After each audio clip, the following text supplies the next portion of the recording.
Welcome to our channel, ladies and gentlemen. How many of you get upset when President William Ruto pontificates and tells us that he believes he is the agent of destiny who has been sent specifically to fast track the transformation agenda in this country that has been procrastinated for far too long?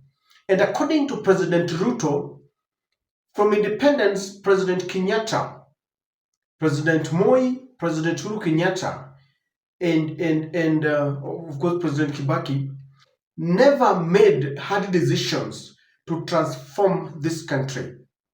And William Ruto believes that he is God sent to ensure that he takes us to another level.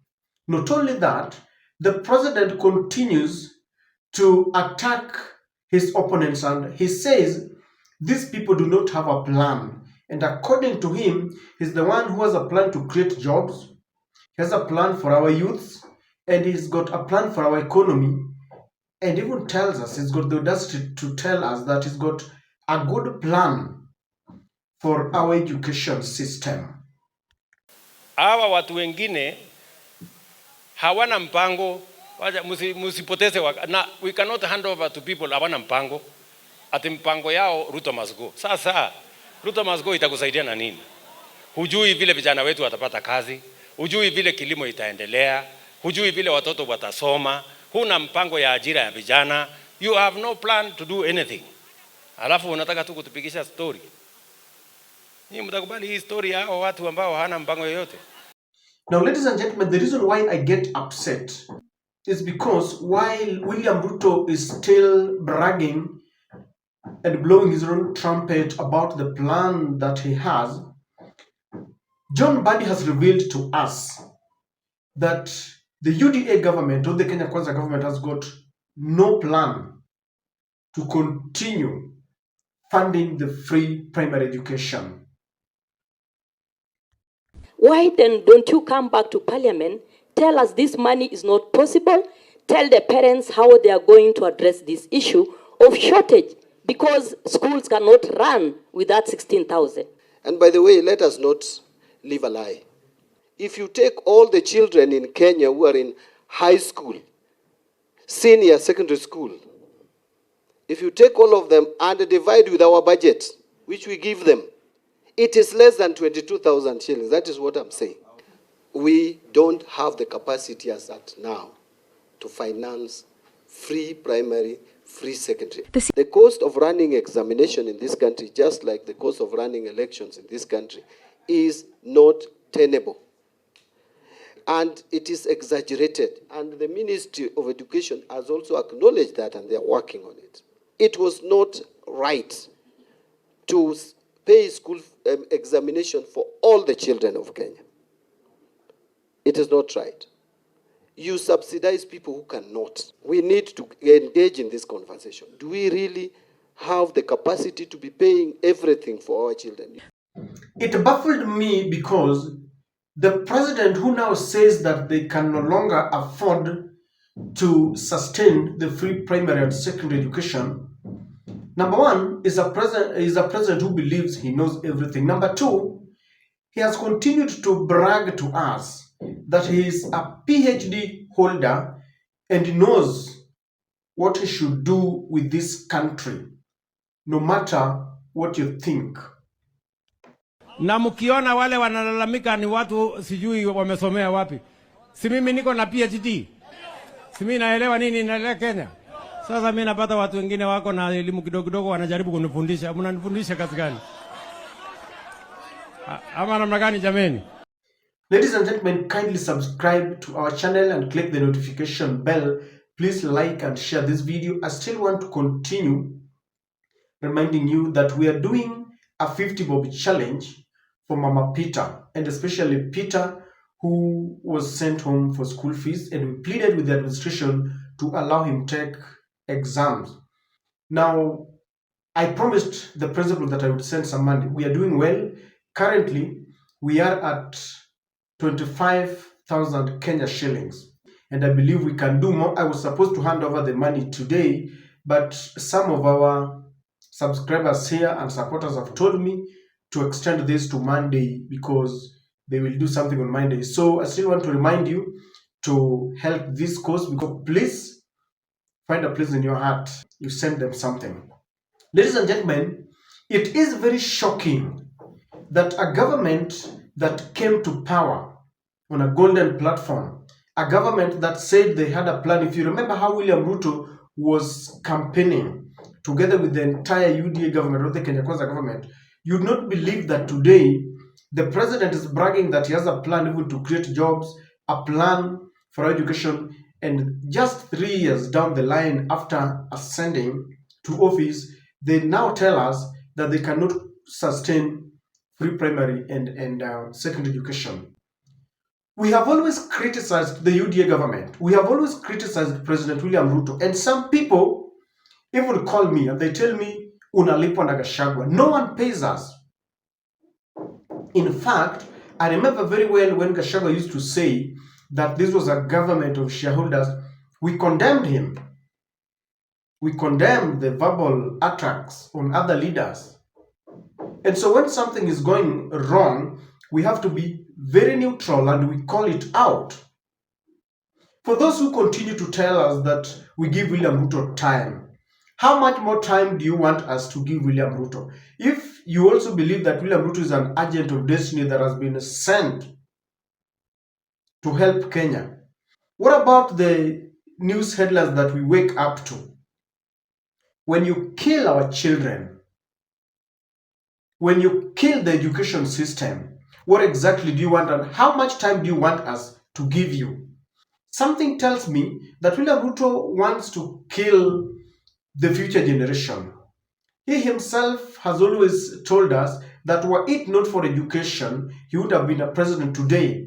And William Ruto says that he wants to be an inspiration to our younger generation.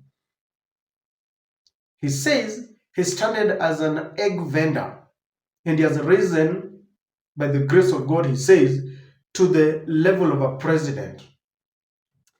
I don't understand why, if he believes that it is the education that, enhanced his ability to become the president, why can't he also help others to rise to the level where he is? Because if you want to kill our future generation, you begin by killing the education system. While this is happening, the Auditor General recently revealed to us that some billions of shillings were paid to non-existent schools, ghost schools. And a good example is Bomet Secondary School that got 50 million Kenya shillings, and that school does not exist. The education CS together with the PS are saying they were not aware. If we are operating with a government that is very reactive rather than being proactive, if money can be channeled to schools that do not exist, do they have any moral authority being in office? Who do we ask, for example, when money has been channeled to schools that don't exist and they tell us they didn't know? So who do we ask? Raila Amolo Odinga told us that he gave William Ruto certain experts to help him run office. So John Mbadi went there. Monies that are paid from the treasury. So John Mbadi comes in and he gets into the system, the rotten system. There is nothing new that is giving William Ruto. So how is he an expert? And I have a feeling that these people know exactly what they're doing.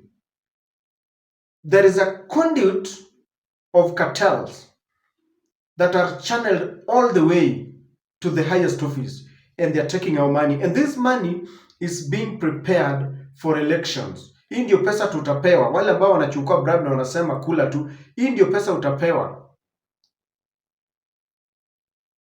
I want to say this. In the near future, our universities will be rendered unrecognizable at the global stage. This trend of exporting our labor to other countries I believe that William Ruto wants an uneducated society who will be sent domestic workers. But even domestic workers are really learned. But in the near future, if we continue having William Ruto in office, we will have domestic workers who are not learned because he's killing this education system. Ladies and gentlemen, the UDA government does not have a plan. The president continues to pontificate, but there is nothing to show for it. We cannot have a government that continues to praise itself that they have a plan to create education, a plan for everything. As we speak now, the university funding model is not working well. Our children are being killed. The capitation fee does not reach them in time.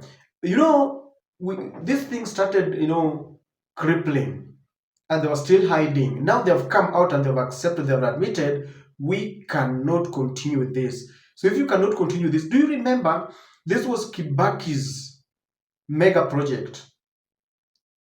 When people elected Mwai Kibaki together with the entire NAC government, they were campaigning on two platforms. One, to eradicate corruption, and two, to ensure that there will be free primary and secondary education. Now William Ruto comes and he kills it. A man with a PhD, a man who has been sent by God, son of destiny who has come to rescue our country, kills our education, kills our children, and you still want to tell us that Ruto is a two-term president. How now? We do not have anything against President William Ruto. From where I sit, I believe William Ruto is a good man, but not good enough to be our president. After all, William Ruto has risen through the ranks from 1997 as the Member of Parliament of Eldoret North constituency. And by the grace of God or grace of whatever it is, he has tasted the presidency and he has shown people like Raila Odinga that he's so cunning that he got to the finishing line before them. Let him rest now, because it has been written in history that William Ruto is the president of the country. Let us change this administration. For those who continue to make a lot of noise, how would you explain this? Yes, I know what you'll be saying. Hata Uhuru alikuwa hivi, because these days whenever you are asked any question, hata Uhuru, there's always someone to apportion the blame. And I want to say that John Badi has just admitted indirectly that William Ruto should not be elected for a second term, that the UDA government should not be elected for a second term, that they went there not as experts, but as part of the system to continue looting, because there is no change. I don't know what to think, but that is my take.